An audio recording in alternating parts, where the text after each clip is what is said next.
ಕಾಡಿನ ಆಳದಲ್ಲಿ ಶಾಲೆ ಸೂರ್ಯೋದಯದೊಂದಿಗೆ ಆರಂಭವಾಯಿತು. ಅನಿಲು ಓದಿತು, ಮೊಲ ಬರೆದಿತು, ಜಿಂಕೆಗಳನ್ನು ಎನಿಸಿತು. ಆದರೆ ಗೂಬೆ ಮಲಗಿಕೊಂಡಿತ್ತು. ಇಡೀ ರಾತ್ರಿ ಜಾಗೃತವಾಗಿತ್ತು. ಏಕೆ ತರಗತಿ ಇಲ್ಲ ಎಂದು ಮೊಲ ಕೇಳಿತು.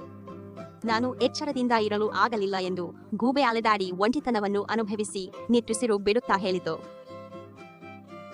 ನಾನು ಒಂದು ರಾತ್ರಿ ಶಾಲೆ ಆರಂಭಿಸಲು ಹೋಗುತ್ತಿದ್ದೇನೆ. ಅವನು ಸೂಕ್ಷ್ಮ ಜೀವಿಗಳನ್ನು ಹೊಳೆಯುವಂತೆ ಮಾಡಿದನು. ಅವನು ಕೊಂಬೆ ಮೇಜುಗಳನ್ನು ಹಾಕಿದನು. ಅವನು ಕಾಜು ಸಾಬೂನು ಇಟ್ಟನು. ಬೆಕ್ಕು ಹಾರುತ್ತಾ ಬಂತು. ನಂತರ ಗೋದಾಮಿನ ಕರಡಿ ಮರೆತು ನೋಡಿತು. ಶೀಘ್ರದಲ್ಲೇ ನಗುವ ಕಪ್ಪೆ ಮತ್ತು ಮಲಗಿರುವ ಅಳಿಲುಗಳು ಸೇರಿದರು. ಅವರು ನಕ್ಷತ್ರಗಳ ಹೆಸರುಗಳನ್ನು ಚಂದ್ರನ ಬೆಳಕಿನಲ್ಲಿ ಓದಿ ನೆರಳಿನಲ್ಲಿ ಕಲಿತರು. ಗೂಬೆ ಸತ್ಯಗಳನ್ನು ಹಾಡಿ ಪುಸ್ತಕಗಳ ಜೊತೆ ನೃತ್ಯ ಮಾಡಿದೆ.